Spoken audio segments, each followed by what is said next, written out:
I needed to clear my head, so I left. I didn't know where I was going or what I was going to do. I just know that I couldn't stay in that house any longer. If I continued to look at those same four walls, I was going to punch through all of them. And I was not gonna stop until the whole house came down. With my own voice, sounds like noise. The music sounds like screams. The silence is louder than them both. And the people that are supposed to pick me up are picking me apart. Where am I to go? What am I to do? No one to talk to. No one to listen. No one to understand. And the one person who would have listened can't even talk back. Who would have understood doesn't even remember who I am. So I left. I walked out, and I did not look back, and I was not going to look back. That was the only option I had left. And when that option was done, I thought,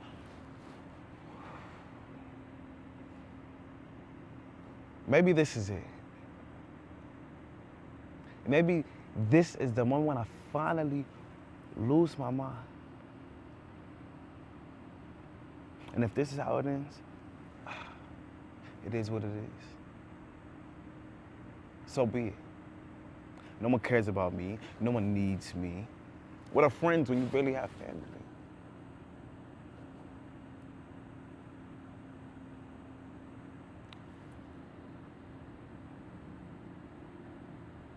But then I heard your voice.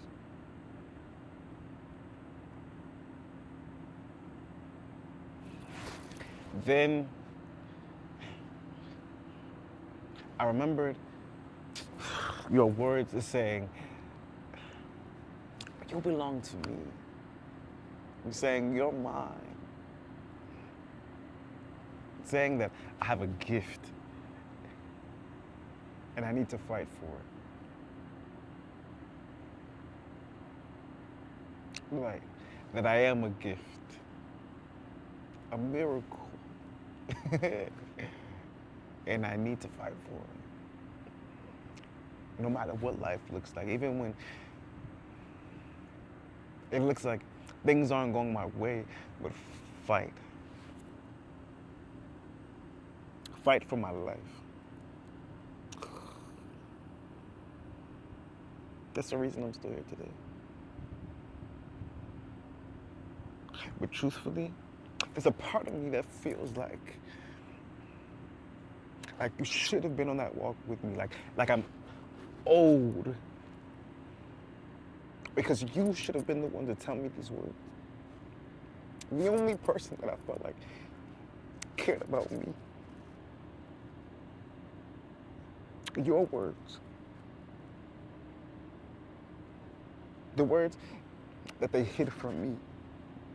The words that nobody get to tell me. The words that saved my life. But instead, I'm playing them over and over again through a phone.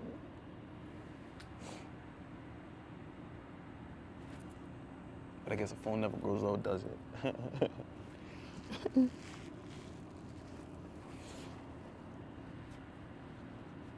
If only I was older, if only I had known that our end would look like this, I would have come to my senses a long time ago. Because the day that I truly be receiving my life, the day that I receive these words, are the day that I be letting you go.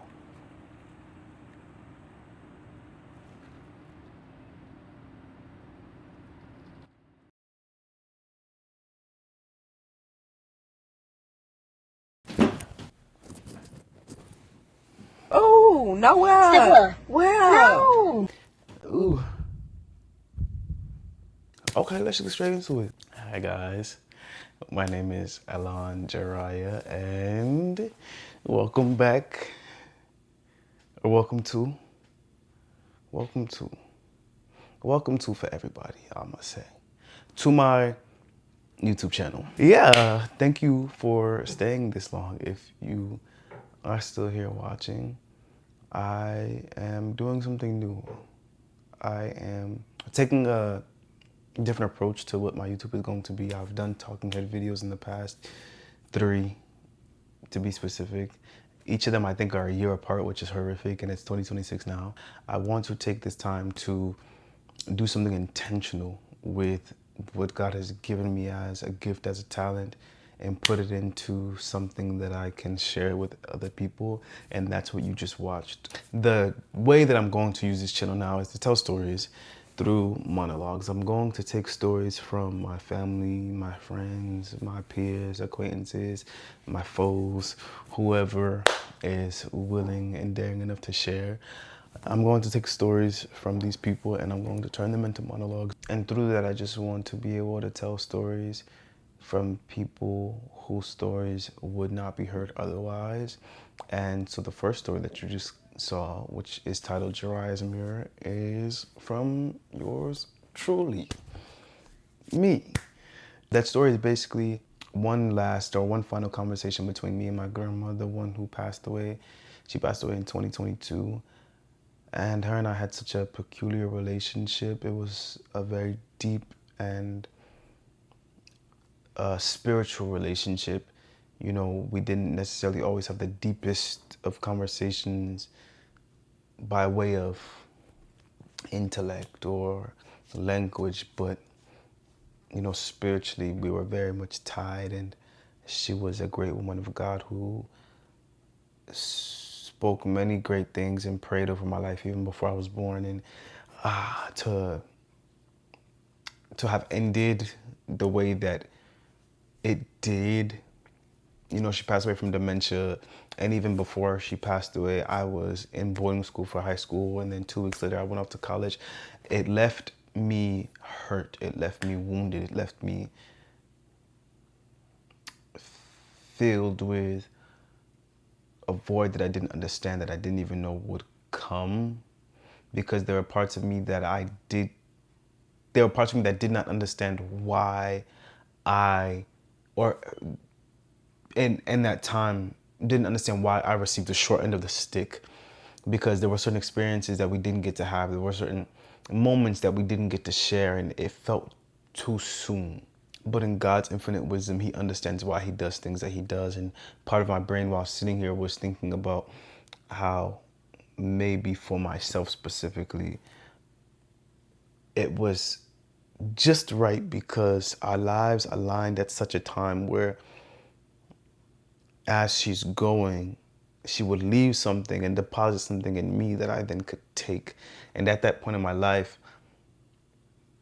I didn't know who I was, didn't know what I was doing, didn't know what I cared about, didn't know, you know, or I knew what I cared about, but I didn't have the words for it. I couldn't articulate it. I didn't have depth of understanding to what it was. And so, you know, I'm going through all of these things within myself, within my identity, within my belonging of self, within my belonging, within my family, within my belonging of my community, my friends, all of these things. And then on top of that, I was going through the ending of a relationship, the closing of a relationship that I had been in for 2 years at that point. And that relationship was, we'll get into that some other time. But I was just torn up, and mental health is something that I've dealt with for a large part of my life. And so it seemed like it had reached its max or its pinnacle at that point. Ooh. And this monologue basically is me getting to speak to her in a moment where all of those feelings are fresh and whirling again. And I'm telling her about that moment. I'm telling her how the word that she left for me is what saved me. And till this very day, that word is what preserves me. A lot of the times we say that we want a prophetic word, we want this, we want that, we want the Lord to show us signs, but it's that word that she left for me, that she didn't even tell me, that she told my titi that I had to even wiggle my way through to get to find that out or to hear what she said. And it was that word that saved me, something so small, so simple, but it carried so much weight. Till this day, that word sustains me. If I never receive a prophetic word from a man ever again, that is the reason that I'm still standing here today. It's the reason I'm still fighting for everything that I'm doing now. I'm getting to have this moment with you, but it's bittersweet because I'm getting this moment, but this moment should look very different than what it does right now. This moment should feel different than what it does right now. And I have a certain amount of closure, but at the same time, you mean so much to me. And it's like, I think about those questions that I've had of why this way, why now, why, you know, you, so many different things. It's just the beginning.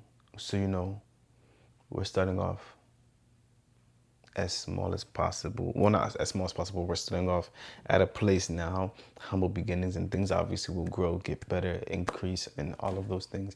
But I just wanted to share that with you guys.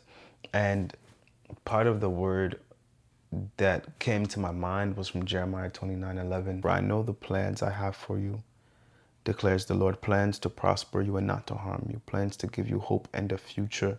I know the plans I have for you, meaning that God has plans for you already, declares the Lord, plans to prosper you. So his plan is to prosper you, to make you better and increase you, not to harm you. So the very things that you're going through and the very things that I had went through at that time, this is not the end of my story. It's just a piece of the story. The plan is not for me to stay in this place of hurt and harm, but sometimes a breaking has to come in order for a making to be, if you understand what I'm saying. Plans to give you hope and the future. And in order for you to need hope or to be in a hopeful place, it means that you're in a place that does not look like what you're expecting. And in order for you to have a future, it means that there's a today that's not the end for you, if that makes sense. And so at that time, although I didn't know that scripture the way that I know it now, it was something that the Lord was building in me. Oh man, my bad. It was something that the Lord was building in me through her with that word. And now I have so much insight and clarity, which is still growing, which is still deepening on even the relationship that we had, And the word that she gave me was something in her spirit from God to preserve me and to always remind me that there's more for me. And not just that there's more for me, but also that I have to fight for the more. Because anything worth having is worth fighting for, right? And if anything worth having is worth fighting for, then that means that if you want to have something that is worth it, then you must fight for that thing. Just as easy as it comes, as easy as it goes. And so wouldn't you want something that lasts a little bit longer, something that will take a little bit more to build, something with a stable, steady, and firm foundation, something that will stand the tests of time.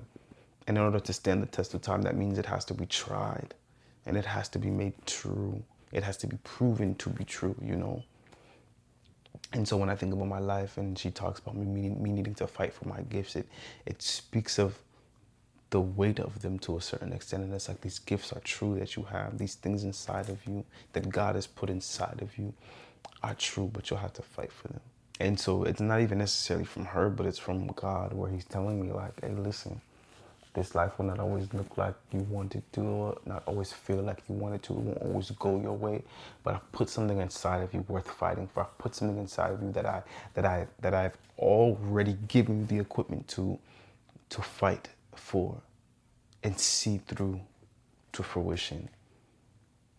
And that word came to me at a point in my life when I felt like I had nothing and no one. Whoa, because I don't want to cry. My emotions are like stirring up a little bit.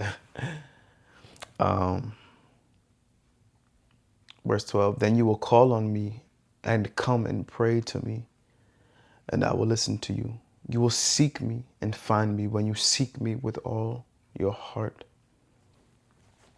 At that point in time, I had a relationship with God to a certain extent, but we were more so acquaintances rather than anything. And he's shown himself to be faithful because he's been here throughout every experience of my life. He's been patient with me. He's been kind. He's been gentle. He's been unrelenting in his loyalty. But I just was so consumed with like what life had put on my shoulders and what life had poured on me that I didn't realize it. But once it became too much, his voice spoke through all of it and was like, hey, listen, I'm here. Come to me. And that's what his word says. Then you will seek me. You will come and pray to me. Then you will seek me and you'll find me when you seek me with all your heart. So at that point, it was like, okay, God, one of the only people in my life who ever has made me feel truly loved and seen. And these are not even some of the things that, or not all of it is even from the time when she was here, but are stories that I've heard about her intentionality, just about me being, her passion about me being. That person is no longer here. What do I do now? And he becomes, or not even becomes, but shows how he's been the one that has actually been there through this person. He's actually been the one to care for you and love you through this person. So now it's no longer me seeking a relationship with a person, but it's seeking the relationship with the God that that person served in order for them to even show themselves the way that they did to me. And I mean, this isn't what I wanted to talk about, but maybe that's what some of you need. Maybe there's somebody who's watching this right now and it's like, I don't really know God the way that I feel like I should. But maybe there's someone around you that can be a reference point to you of like, okay, God moves to this person's life. This person loves me in such an unfamiliar way. This person, they shine so bright and they're so great and they talk about this God, Jesus, this person. Maybe God's using that person as a reference point for you to, you know, get to know him and see him and find him and seek him. And as his word says, when you do it with all your heart, then you'll find him. And so for me, that's what I had to do. After that time, I had to seek him with everything that I had. Even if I wasn't sure what it would look like or what would happen, I had to do it. Not because somebody was telling me, but because I needed it. And now I'm sitting here today in purpose, making things happen, finding my way with an understanding of who I am that I've never had before, with a groundedness within myself that I never had before. And of course, there's still times when you don't know what life will look like or you don't know what's happening, but you have a peace, you have a reassurance, you have a stability that is founded and grounded in the Lord. And it gives you this reassurance about who you are as a person that can never be taken away from you because no man ever gave it to you. You didn't even give it to yourself because if you could, you would have done so a long time ago. If you could give yourself peace, if you could give yourself hope, if you could give yourself resolve, you would have done it by now. We all need God to give us those things. Christ is good and he's real. And, you know, I don't know how I ended up here, but yeah. This is the beginning of many more stories to be shared and told. And I hope that all of this made sense. I hope that, you know, this touched someone, even if it's not going to be this huge thing for you, like, oh my gosh, I'm bawling my eyes out. I hope it, you know, just perked your ears up a little bit more and, you know, you were able to resonate with it a little bit in your own way if you've lost someone or if, you know, you're finding closure in a relationship with someone that you've lost, even if they didn't pass away, you know, an old relationship or something. I don't really have much to say. Even me sitting here, like I'm looking for the words to say, you know, or not looking for them, but I'm allowing the words to just come to me because I'd rather not say anything. But I believe I should, and that all of this will help someone and help me, you know. So I'm grateful for you guys being here. I'm grateful to God for allowing us to have this time in this moment. I thank you, Lord, that you're allowing people's stories to be told and to be heard, and that ultimately you're speaking through me and through all of us. And, you know, you're having your way with our lives, and that even in the times to come, with however the world is looking, that you are the one who sustains all men and keeps all men, and that the blood of Jesus is covering us and covering all of those who are listening and watching. I'm appreciative and I'm grateful for you guys being here, even if it's one person or two people. I'm very grateful. If you have a story that you want to share, please let me know. You can comment it down below. I hate sounding like a content creator. I may make social media for this page. I may not. I'm not sure. But until then, God bless you guys. I love you guys. See you next time. Have a great day. Have a great life. And we're going to keep it pushing, you know?